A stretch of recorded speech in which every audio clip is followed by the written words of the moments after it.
자, 오늘 우리가 함께 봉독한 말씀 통해서요, 성령님의 품어주심에 대해서 함께 은혜를 나누겠습니다. 자, 여러분, 우리의 신앙의 아주 중요한 테마 중에 하나가 창조신앙입니다. 여러분, 창조신앙이 너무나 중요해요. 우리가 창조란 말을 사실은 신앙이 없는 사람들도 이따금 쓰니까 이게 너무 흔한 말이 되어버렸지만요, 창조는 흔한 말일 수가 없어요. 창조는 완전 새로운 거거든요. 사실 인간이 말하는 창조는 사실은 있던 것에서 좀 더 새로운 것을 만들어내는 그런 것일 때가 많죠. 개조이고 발명이고 보수이고 이런 것입니다. 근데 하나님의 창조는 전혀 다른 것이에요. 여러분, 우리가 지난 주일에 바랄 수 없는 중에 바라는 믿음에 대해서 아브라함의 믿음을 보았잖아요. 그 믿음이 무엇이었습니까? 그가 믿은 바 하나님은 죽은 자를 살리시며 없는 것을 있는 것으로 부르시는 이시니라. 아멘. 아브라함의 신앙이 말하자면 창조신앙이에요. 없는 것에서, 완전 무에서, 지푸라기 하나 잡을 것 없는 상태라고 생각하시면 돼요. 캄캄한 아무런 소망 하나, 빗줄기 하나 보이지 않는 그곳에서라도요, 하나님은 이 일을 이루십니다. 그것도 새 일을 이루십니다. 그게 바로 창조의 능력이에요. 여러분, 성경이라고 하는 특별 계시를 딱 열어보면 첫 번째 책, 첫 번째 대목에서 우리가 발견하는 게 뭡니까? 바로 태초에 하나님이 천지를 창조하시니라. 창조주 하나님을 만나게 돼요. 그러니까 성경이 우리에게 계시하여서 처음에 알려주는 신앙의 대상은 창조주 하나님이에요. 근데 이 창조주 하나님이 믿어져야 구원자 되신 하나님도 믿을 수 있어요. 구원의 하나님을 믿는데 나는 창조의 하나님 못 믿어, 그건 아니에요. 성립 불가능해요. 그럼 뭔가 어디가 이상한 거예요. 창조의 하나님이 믿어져야 구원의 하나님을 믿을 수 있어요. 이 구원이라고 하는 게 어마어마한 일이잖아요. 죽은 자를 살리는 일이잖아요. 죄와 허물로 죽었던 우리의 영혼에 성령의 생기를 불어넣어 주셔서 우리가 생명이 되듯 살아있는 영적인 존재가 된다는 건 새로운 창조의 역사거든요. 근데 이 일을 누가 행하시느냐? 바로 그 태초에 아무것도 없던 곳에서 생명을 만들어내시고 무에서 유를 만들어내신 그 하나님을 우리가 믿을 때, 하나님은 죽은 내 영혼을 살리실 수 있는 분이구나. 어디 나뿐인가? 내가 기도하는 잃어버린 영혼, 우리의 가정 안에, 우리의 관계 속에 여러분이 10년, 20년 오래도록 기도하고 있는 그 영적인 VIP 분들이 있죠. 나를 살리신 하나님이 그도 살리신다는 걸 여러분 잊지 마십시오. 시간은 하나님 앞에 큰 문제는 아닐 것이에요. 1000년도 우리 주님은 하루처럼 여기시거늘 돌아올 때까지 주님은 기다리실 수 있어요. 그리고 그 기다리신다는 건 기회를 주신다는 거예요. 그 기회 가운데 우리가 있어요. 우리의 기도가 있고요. 오늘 우리의 기도가 바로 한 영혼이 돌아오는 그 길을 열어놓고 닦아놓는 하나님이 쓰시는 은혜의 통로가 될 줄 믿습니다. 절대로 허투루 돌아가지 않아요. 여러분의 기도는 땅으로 꺼지지 않아요. 우리가 매면 하늘에서 매이고 우리가 풀면 하늘에서 풀립니다. 어떻게 그게 가능한가? 창조주 하나님이 우리의 기도를 들으시기 때문에 가능한 것이죠. 사람들은 흔히 창조론이냐 진화론이냐 이런 논쟁의 화두를 가지고 말할 때 지나치게 그걸 학문적으로 이야기할 때가 많습니다. 또 여러분 이런 얘기 들어보셨을 거예요. 창조는 신앙의 영역이고 진화는 과학의 영역이다. 천만의 말씀이에요. 진화 역시도 완벽한 과학, 우리가 1 더하기 1은 2다라고 하는 수학적 명제식으로 명확한 과학적 사실은 아닌 것이에요.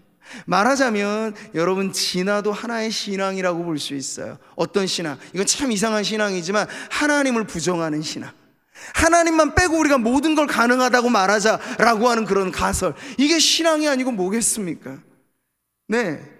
그래서 가설을 세우고 논증을 펼치고 주장을 하는 거예요. 막 진화 유물론, 이게 기껏 사람들에게 인기 있어지고 이게 상식화된 것은 200년의 세월이 지난 정도밖에 안 돼요. 아주 오래된 인간의 역사 속에는 누구에게나 흐릿하게나마 이 피조 세계는 창조주가 있어서 지어진 것이다, 누구나 이런 생각을 가졌었는데, 이제는 이 모든 영역에서 하나님을 추방하자, 하나님이 없다고 말하자, 우리가 그렇게 짜맞추자, 그렇게 으쌰으쌰 하면서 온 세상 사람들이 마치 진화가 과학인 양 이야기를 하는 것이죠.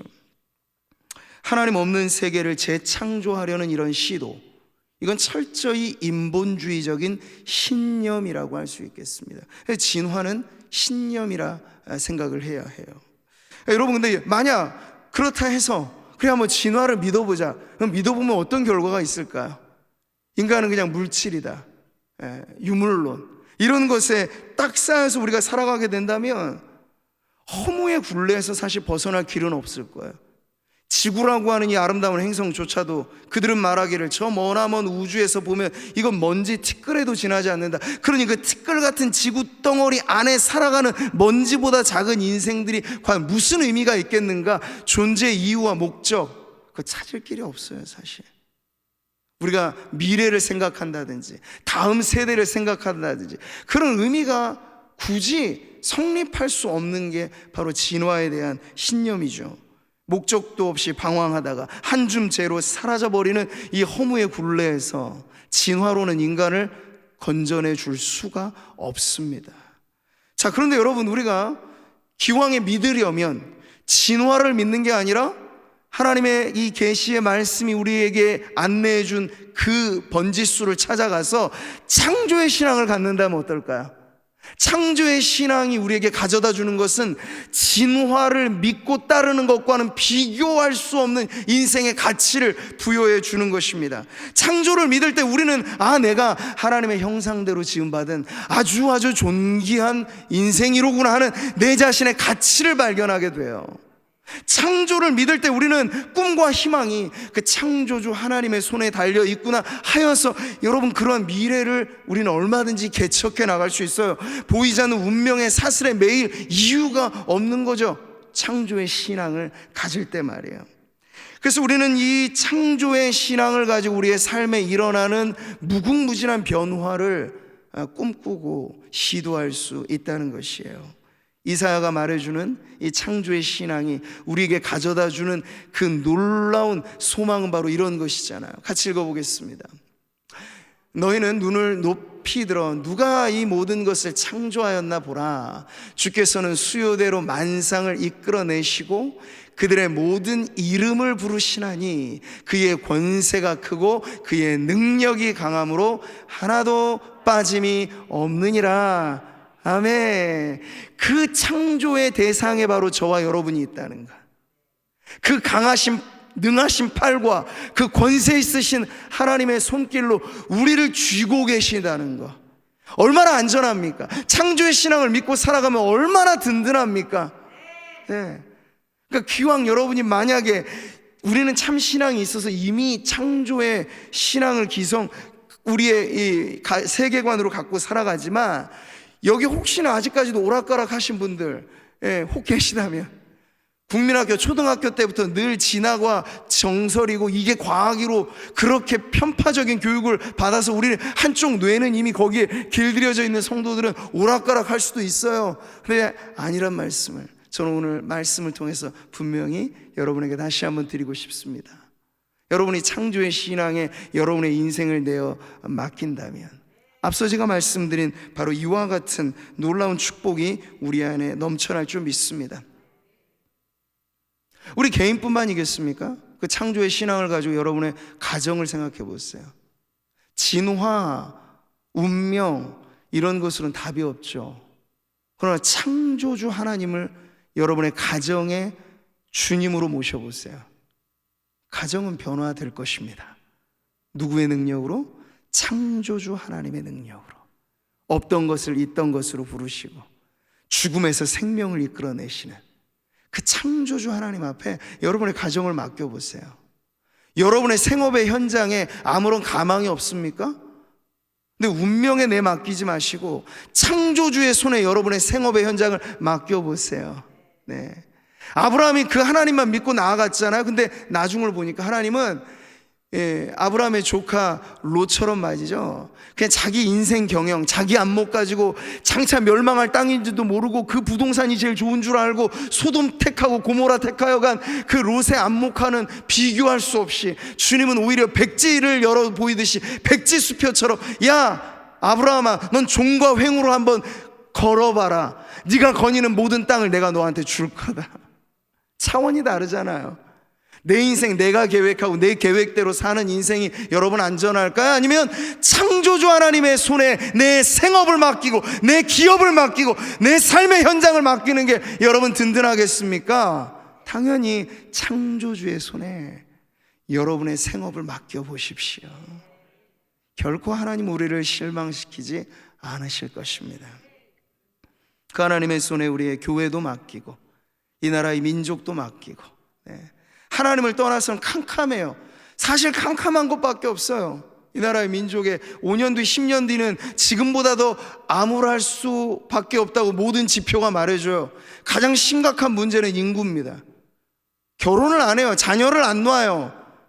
이제 우리가 맞이하게 될 그 절벽은, 인구라고 하는 절벽이 깎아지듯 꼬꾸라 내려지게 되면, 아무리 지금 경제 성장, 경제 12 얘기를 해도 인구가 줄어들고 그래서 경제 활동이 줄어들게 되면 곤두박질 칠 수밖에 없거든요. 근데 지금 이것이 우리나라가 처한 현실인데, 이건 역시도 여러분 우리가 기도하면서 교회가 창조주 하나님 앞에, 우리가 창조 경영이라는 말도 하잖아요. 근데 인간에게는 실제로 창조 경영이 어려워요. 근데 하나님은 경영하시기를 창조적으로 경영하시는 분입니다. 그 하나님 앞에 우리의 나라의 경제도 사회도 모든 것도 우리가 맡겨드리는 오늘 이 기도 시간이 되기를 바랍니다. 그러면 살아날 것이에요. 이 나라도 살아날 것입니다. 무진장한 뼈더미가 우리 눈앞에 가득 보여도 주님이 말씀하셔서, 야 생기에 대하여 한번 명하라. 사방에서부터 불어와서 이 죽음에 처한 인생들에게 불어와라, 생기야. 그랬더니 여러분 뼈더미가 살아있는 군대로 바뀌잖아요. 이게 창조주 하나님만이 하실 수 있는 일이에요. 저는 그러한 믿음 안에서 저 북한 땅도 살아나게 될 줄 믿습니다. 저 짓밟혔던 이제 100년의 역사로 이어가게 되는 저 암흑천지가 창조주 하나님의 손에 다스림바 되고 복음의 빛이 전해지게 되면 저 북한 땅도 변화될 날이 오게 될 줄 믿습니다. 이 모든 것이 여러분 창조 신앙을 가지고 기도해야 이런 소망이 생겨나게 되는 거예요. 암담한 동굴을 뚫고 나가서 우리는 환한 빛 가운데, 아 하나님, 우리가 어차피 가게 될 그 나라는 새하늘과 새 땅이잖아요. 태양조차도 필요 없으신 그 하나님 자체가 광명한 빛이 되시는 우리가 그 나라를 향하여 어차피 가게 될 것입니다. 근데 가는 그 길목에서 우리가 태어나 살아온 우리의 고국과 이 나라의 민족과 우리가 발붙이고 살아가는 이 땅의 이 모든 것이 기왕이면 함께 이 축복의 여정에 동참하기를 바라면서 성도들이 이 시대와 이 민족, 나라와 지역을 위해서 축복하게 된다면 창조주 하나님께서 바로 오늘 우리의 기도를 통해서 그 놀라운 역사를 이루어 주실 줄 믿습니다. 자, 우리는 다시 한번 오늘 이 본문에서 하나님의 창조의 능력이 성삼위 하나님 가운데 바로 삼위 성령 하나님을 통해서 나타나는 것을 보게 됩니다. 1절 한 번 더 보시면요, 태초에 하나님이 천지를 창조하시니라. 이 한 구절이 아주 기막히죠. 진화에 대한 가설은 찰스 다윈의 종의 기원만 하더라도 이렇게나 두꺼운 책인데 그거 다 읽어도 이게 이 사람이 무슨 말 하는지 잘 몰라요. 왜냐하면 자기도 무슨 말 하는지 아직 뚜렷하게 관이 성립되지 않은 상태였으니까. 후대의 사람들이 그걸 덧붙여서 진화라고 하는 가설을 더 공교하게 만들어 주었을 뿐이죠. 근데 사람들이 만들어 놓은 것에는 그 하나의 가설을 증명하는데도 도서관 한 분량만큼의 진화에 관련된 책이 필요할 겁니다. 근데 여러분 창조는요, 창조에는 덧붙일 책이 필요 없어요. 사실 이 한 구절이면 족하거든요. 주님께서는 우리에게 많은 설명이라고 하는 건 뭔가 궁색한 사람의 변명일 때가 많은데, 우리 하나님은 변명의 여지 없이 하나님이 행하신 이 일을 선언하시는 거죠. 태초에 하나님으로 1인칭으로 말하자면 내가 천지를 창조하였노라, 이렇게 말씀을 열어주시는 거예요. 네. 우리는 이 한 구절을 온 세계 수백 년이 넘게 진화론, 유물론이 똘똘 뭉쳐도 사실 성경의 이 한 구절을 이겨내지 못하는 걸 보고 있는 거예요. 보십시오. 그네들의 말이 맞다면, 그게 정말 과학적 사실이고 그게 진리라면, 왜 우리가 종교라고 하는 것 자체가, 기독교 신앙이 완전히 무슨 사이비 이단 같아서 우리의 정상적인 사고를 다 뭉개고, 그런 사이에 수많은 사람들이 집단 세뇌가 돼서 이렇게 믿을 수 없는 사실을 믿는 것이라면 모를까? 그렇지가 않잖아요. 만일천하에 드러나 있는 이 사실을 수많은 사람들이 오고 오는 세대가 믿어왔고 지금도 믿고 앞으로도 믿을 것입니다. 근데 이 한 구절이 아무리 온 인류가 합세해서 이거 아니다, 못 믿겠다 저항해도 하나님의 진리로 선언하신 이 구절을 이겨내지 못하고 있는 거예요.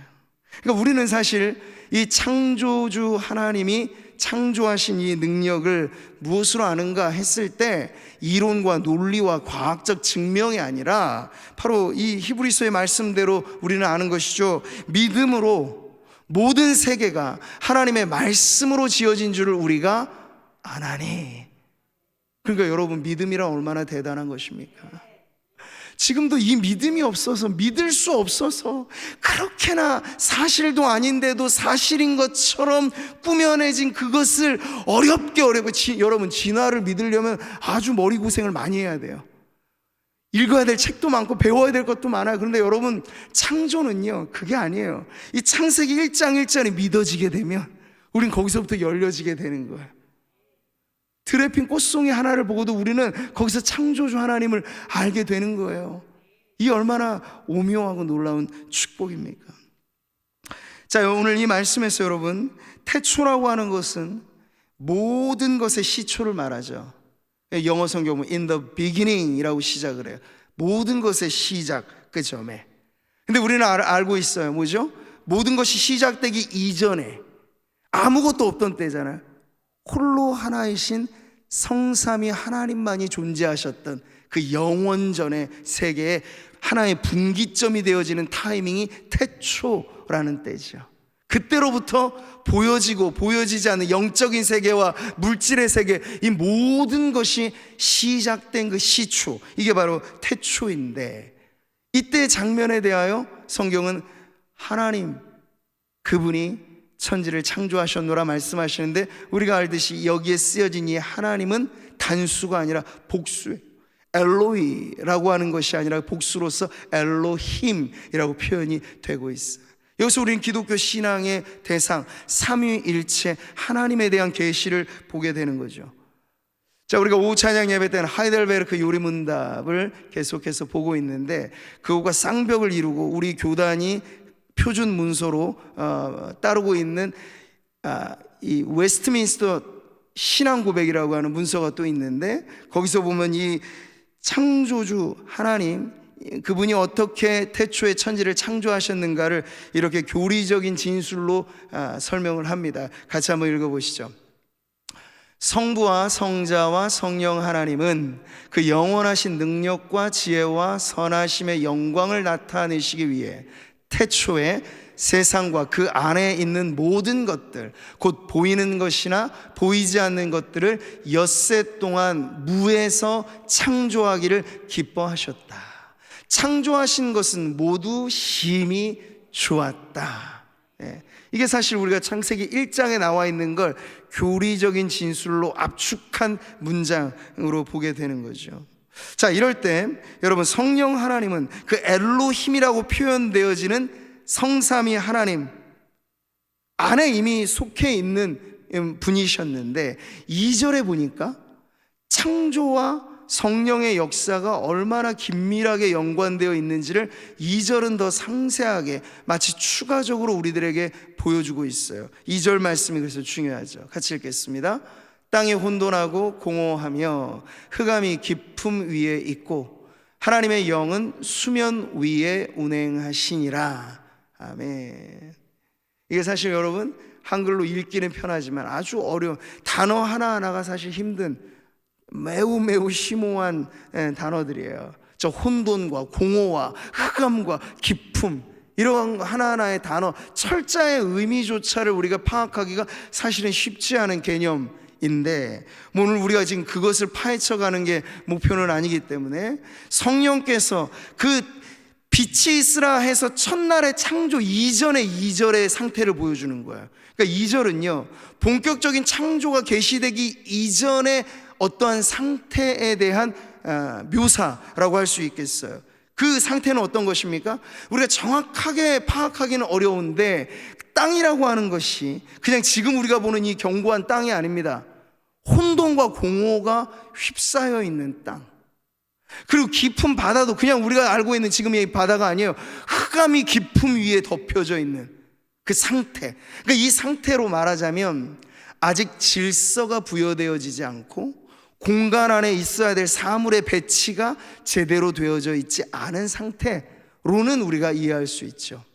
그래서 마치 여러분 이걸 쉽게 비유하자면 도자기를 만드는 장인이 여러분 처음부터 도자기 뚝딱 해서 만듭니까? 아니잖아요. 처음에는 흙가루를 모아다가 반죽을 이겨다가 거기에서는 우리가 뭐가 만들어질지 아직 몰라요. 근데 그 장인의 손과 발이 돌리고 이 흙반죽을 돌리면서 형태가 만들어지잖아요. 근데 말하자면 지금 2절의 상태란 혼돈과 공허로서 땅이 가득 휩싸여 있고 짙은 어둠이 깊음 위에 덮여져 있는 그 상태에서 하나님께서 이제 하나하나, 그래서 엿새 창조에서 반으로 나누면 첫날부터 셋째 날까지는 질서를 부여하는 창조고 넷째 날부터 여섯째 날까지는 사물을 재배치하고 위치시키는 그러한 창조로 구분이 되죠. 그러니까 혼돈을 정리시키고 공허를 메우는 그러한 창조를 이제 이루실 텐데, 여러분 놀라운 건요 그 이전의 상태에도 지금 무언가 역사는 일어나고 있었다 하는 것을 지금 보여주고 있어요. 그게 바로 뭔가요? 하나님의 영은, 성령께서 그 혼돈 가운데 있는 상태에도 역사하셨는데 그 성령의 역사를 한 단어로 성경은 말하고 있죠. 어떻게 하셨다고 합니까? 하나님의 영이 수면 위에 운행하시더라. 운행하시더라. 이 표현으로 이제 표현해주고 있는 거예요. 그러니까 사실 우리가 창세기의 첫 단락에서 이 세 구절만 하더라도 엄청나게 중요한 내용들이 안에 담겨져 있는데 우리가 이해하기 쉬운 건 사실 1절에서 3절로 넘어가면 더 좋아요. 태초에 하나님이 천지를 창조하시니라 하나님이 가라사대 빛이 있으라 하시니 빛이 있었고, 이렇게 하면 이해가 좀 더 빨라요. 근데 2절이 끼어 있어서 이게 쉽지가 않은 거죠. 왜 하나님께서 무에서 유를 창조하셨다고 하는데 그러면 흑암과 혼돈과 공허 그 상태란 과연 무엇인가 해서 많은 사람들이 여기에서 오락가락 방황하고 헷갈리기 쉬운 게 사실 2절이죠. 근데 우리는 뭐 그러한 어려운 개념으로 여기에 고민하면 머무를 시간이 없어요. 우리는 다만 이 계시의 말씀에서 가장 중요한 대목이 뭔가만 집중하면 돼요. 그게 바로 성령님의 행하심인데, 성령께서 그 혼돈과 무질서가 난무하였던 그때 그 상태를 그냥 방치시킨 것이 아니란 말이에요. 빛이 있으라고 하시는 창조의 말씀의 선언이 있기 전에도 우리가 그 기간이 언제인지 사실은 몰라요. 엿새 창조는 대부분 전통적인 신앙으로 우리가 믿는 건 지금 24시간을 하루로 따지듯이 얼마든지 하나님은 하루 동안에 하루의 분량만큼의 창조를 행하셨다고 믿지요. 그런데 그 엿새 창조 이전에 흑암이 깊음 위에 있고 땅은 혼돈과 공허 속에 물들어져 있는 그 날들이 언제 동안 지속됐는지는 사실은 추측 불가이죠. 시간적으로 그게 얼마큼 흘렀는지 누구도 몰라요. 근데 그 상태를 다만 얼마간의 시간이 지났든지 간에 성령께서는 방치시키지 않고 그 모든 것을 운행하시고 계셨다. 창세기는 사실 지구를 중심으로 한 표현이지만 우리는 이제 과학이 밝혀준 우주에 대한 스케일을 알잖아요. 그러니까 이 창조의 기사 안에는 우주를 포함하고 있는 것입니다. 그랬을 때 이 드넓은 우주가 하나님의 운행하심 가운데 품겨져 있고, 그리고 그 운행하심의 결과 속에 질서, 그래서 우리가 질서 있는 우주를 말할 때 코스모스라고 말하잖아요. 바로 그러한 우주를 만드시기 전 성령 하나님은 과연 무엇을 행하셨는가라고 하는 대목이 바로 이 운행하셨다라는 표현에 다 담겨져 있어요. 여러분, 이 운행하신다라고 하는 단어가 우리가 잘 이해를 해야 되겠는데요, 영어로 이걸 보면 호버링이라는 단어를 써요. 호버링이라는 단어가 뭔지 아세요, 여러분? 헬리콥터가 비행을 할 때 보통은 날아 움직이잖아요. 근데 일반 비행기하고 헬리콥터의 비행법의 가장 큰 차이는 뭐냐면, 헬리콥터는 정지된 공중에서 비행을 계속할 수 있어요. 정지된 상태에서 아주 낮은 고도에서 계속 떠 있을 수 있다는 거죠. 그걸 호버링이라고 해요. 헬기의 이 제자리 날기, 그것을 호버링이라고 하는데, 성령이 운행하시더라 하는 것을 지금 바로 그렇게 영어 성경은 번역을 했습니다. 자, 그래서 이게 운행한다는 말, 우리는 뭔가 움직였다, 움직이신다라는 그 표현으로도 이해가 되는데, 여기 나와 있는 이 히브리 말이 아주 독특한 단어라서 성경에 딱 2군데 정도만 쓰였어요. 창조기사에 한번 쓰이고, 또 한 군데가 신명기에 나와 있는 기록에 이 똑같은 단어가 쓰여졌는데, 그걸 우리가 찾아가 보면 이제 이해가 좀 더 빠르겠죠. 같이 한번 그 구절을 읽어보겠습니다. 여호와께서 그를 황무지에서 짐승이 부르짖는 광야에서 만나시고 호위하시며 보호하시며 자기의 눈동자같이 지키셨도다. 마치 독수리가 자기의 보금자리를 어지럽게 하며 자기의 새끼 위에 너풀거리며 그의 날개를 펴서 새끼를 받으며 그의 날개 위에 그것을 엎는 것 같이 여호와께서 홀로 그를 인도하셨고 그와 함께한 다른 신이 없었도다. 아멘. 여러분, 이 표현에서 운행하신다는 단어가 뭘까요? 제가 몸짓으로 하나 힌트는 드렸는데요, 너풀거리다. 그러니까 지금 이 똑같은 단어가 운행하신다 하는 의미로 번역이 되면서 또 한 군데는 독수리의 날개, 너풀거림. 이 너풀거림이 뭔가 하는 것은요, 독수리가 그 둥우리에 깎아질 듯한 절벽 위에 독수리는 새끼를 기르잖아요. 그럴 때 그냥 방치시키지 않고 헬리콥터가 호버링 하듯이 독수리도 너풀너풀 날개를 하면서 예의주시하는 거예요. 뭘요? 자기 새끼를 떨어질세라 지켜보면서, 혹여 그러면 그의 날개로 업어주면서. 오늘 이 성경의 표현이 그대로 나와 있어요. 마치 이렇게 하나님이 출애굽한 이스라엘 민족을 그 황무지와 같은 광야에서 지키셨다, 보호하셨다, 품어주셨다. 이게 바로 독수리의 너풀거림에 나오는 의미이죠. 성령이 운행하셨다 하는 것은요, 기계적인 작동 그 이상의 것을 표현하는 말인 겁니다. 그래서 누군가는 이것을 이렇게 표현했어요. 성령님의 사랑은 밤낮으로 차갑고 아무 반응도 없는 알을 날개 아래 품고 있는 새와 같다.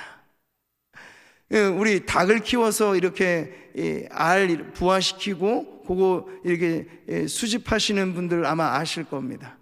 이 닭이 말이죠, 이 알을 까고 놓을 때 그냥 방치시키지 않아요. 공을 들입니다. 시간을 들입니다. 부화를 시킬 때는 반드시 그게 필요하죠.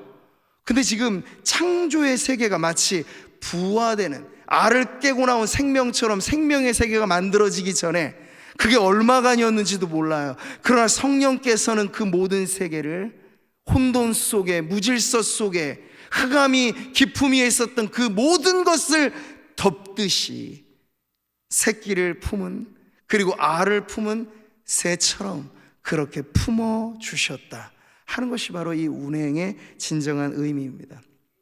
이걸 조금 더 인간적인 의미로 받아들인다면, 아직 출생 전의 아기가 뱃속의 수정체로부터 얼마나 가녀립니까? 임신하고 초기 몇 주, 몇 달간 아주 조심조심하는 이유는 이때 자칫하면 유산되기 쉽거든요. 근데 엄마의 생명 본능이라고 하는 건 아이가 잉태됐다고 하면 모든 것을 다 바쳐서 이 아이를 지켜냅니다. 뱃속에서 10달 동안. 성령님이 창조에 관여하셨다라고 했을 땐 바로 이러한 돌보심, 살피심, 품어주심, 그것을 지금 말하고 있는 것이에요. 자, 여러분, 오늘 우리는 머나먼 태고적 이 창조 기사에만 나오는 단어가 아니고 이스라엘 민족의 구원의 역사 속에서 품어주셨던 그 하나님의 그 구속의 손길을 함께 결부해서 본다면, 오늘 이제 저와 여러분이 기도하는 이 자리에서 은혜롭게 붙잡을 수 있는 기도의 제목은 바로 여기에 있어요. 저와 여러분 한 인생 한 인생도 성령님은 호버링하는 헬기처럼, 너풀거리는 독수리처럼 우리를 예의주시하면서 우리를 품어주시는 하나님이심을 여러분 믿으시기를 바랍니다. 온 세계를 품어주신 그분이 우리의 한 인생을 품어주십니다. 얼마나 든든해요. 얼마나 안전해요. 그 창조주의 능력으로 우리를 지키신다는 것이 얼마나 여러분 안전합니까? 여러분이 주님의 품 밖에 있다면 여러분이 뭘 가지고 있든지 그건 불안이죠. 불안. 돈 많이 있어도 기가 막힌 사기꾼 만나면 이거 다 뺏기는 거잖아요. 대도 뭐 누구누구 옛날에 있어서 도둑놈 들어와서 집에 있는 거 다 훔쳐가는 일들도 요즘에 많은데 원정 도둑까지 요즘에 많이 출몰한다고 그러는 세상이에요. 눈 뜨고도 코를 베가요. 그런데 주님 품 밖에 있으면 자력으로 살아가기에는 얼마나 힘든 게 이 세상인지 모르나 감사하게도 우리는 여러분 주님 품 밖에 있는 것이 아니라 성령이 우리를 품고 계십니다. 아니, 더 정확히 성경의 표현으로 말할까? 성령이 우리 안에 거하고 계세요.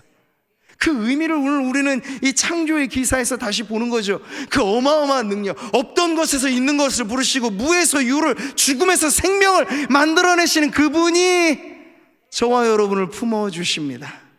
할렐루야. 여러분, 뭘 믿고 살아가십니까? 힘센 사람은 내 주먹을 믿고, 돈 많은 사람은 내 돈을 믿고, 그다 부질없는 것 아니에요? 한 번 바람에 날아가 버릴 것들. 요백의 고난의 바람이 사방에서 불어오니까 그거 다 날아갔잖아요. 하루아침에도 날아갈 수 있는 게 명성이고 권력이고 돈입니다. 관계입니다. 근데 하나님은 어떠실까요? 고난의 회오리가 우리를 이렇게 흔들어 놓을 그때도 그 회오리까지를 포함해서 우리를 품어주시는 분, 얼마나 안전합니까? 얼마나 든든합니까? 네. 고난은 짧은 여정일 것이지만 하나님은 알파와 오메가시잖아요. 처음과 나중이시잖아요. 우리의 인생의 처음도 나중도 그 주님의 품어주심 안에 있다고 여러분이 믿으신다면 여러분의 인생은 신앙의 가장 피크를 쳤던 그때만이 아니고 살아서 죽기까지, 죽어 세상 떠나는 순간, 그 영원한 세계에 들어갈 때까지 성령의 품어주심은 한시도 변함이 없을 것을 오늘 이 말씀을 통해 여러분 확신하시기를 바랍니다. 우리 한 구절 같이 한 번 더 읽어보죠. 야곱의 집이여, 이스라엘 집에 남은 모든 자여, 내게 들을지어다. 배에서 태어남으로부터 내게 안겼고 태에서 남으로부터 내게 업힌 너희여, 너희가 노년에 이르기까지 내가 그리하겠고 백발이 되기까지 내가 너희를 품을 것이나 내가 지었은즉 내가 업을 것이요 내가 품고 구하여 내리라. 아멘. 이 말씀이 오늘 노년에 속해 계신 우리 권사님, 집사님, 우리 장로님 모든 분들에게 위로가 힘이 되기를 바랍니다. 이 세상은 사실 우리의 끝까지 책임 못 져줘요. 국민연금 그 지금 다 곶감 빼먹듯이 빼먹지만 20년 30년 후가 사실은 모를 일이잖아요. 그러니까 연금조차도 우리의 노년을 보장해 주지 못해요. 근데 우리의 노년은 누가 보장해 줍니까? 하나님. 우리를 품어주시는 그분은 태어나면서부터 우리를 업으셨고 백발이 성성한 노년의 마지막 순간까지도 우리를 업어 키우신다고 말씀하시잖아요. 그 하나님 안에서 우리의 노년이 복되길 바랍니다. 하나님만 의지하면서 주의 품을 내가 떠나 어디로 가며 새벽 날개 치며 바다 끝에 거할지라도 거기서도 나와 함께 하시는 주님을 떠나 내가 어디에 가겠습니까? 그 믿음이 오늘 저와 여러분의 믿음이 되기를 바랍니다. 오늘 성령의 품어주심, 그 창조로부터 구속에 이르기까지, 그리고 전 인류의 역사뿐 아니라 바로 저와 여러분 하나님의 형상대로 지으신 한 영혼에까지 미치는 그 성령의 품어주심 안에 오늘 여러분 안전한 삶을 사시고, 여러분 든든한 인생을 살아가시고, 여러분의 꿈과 희망이 그 품어주심 안에서 새로워지기를 바랍니다. 창조를 믿으세요. 창조의 하나님을 믿으세요. 그 능력의 손길로 우리의 모든 것을 새롭게 하시는 성령님의 품 속에서 살아가는 우리 성도님들 되시기를 축복합니다. 그러면 그 품이 우리에게 가져다주는 희망, 그 품이 우리에게 가져다주는 안정감, 그 품이 우리에게 가져다주는 능력을 경험할 것입니다. 내게 능력 주시는 자 안에서 내가 모든 것을 할 수 있느니라. 내 힘하고 주는 이런 말 못하죠. 정신이 온전한 사람이라면 이런 말 못할 거예요. 그러나 우리가 할 수 있어요. 성도는 할 수 있어요. 성령님의 품속에서 성령님이 모든 것을 하시는 분이니 나도 주와 함께 모든 것을 시도하겠습니다. 꿈꾸겠습니다. 기도하겠습니다. 오늘 이 밤에 그렇게 나아가는 성도님들 되시기를 축복합니다.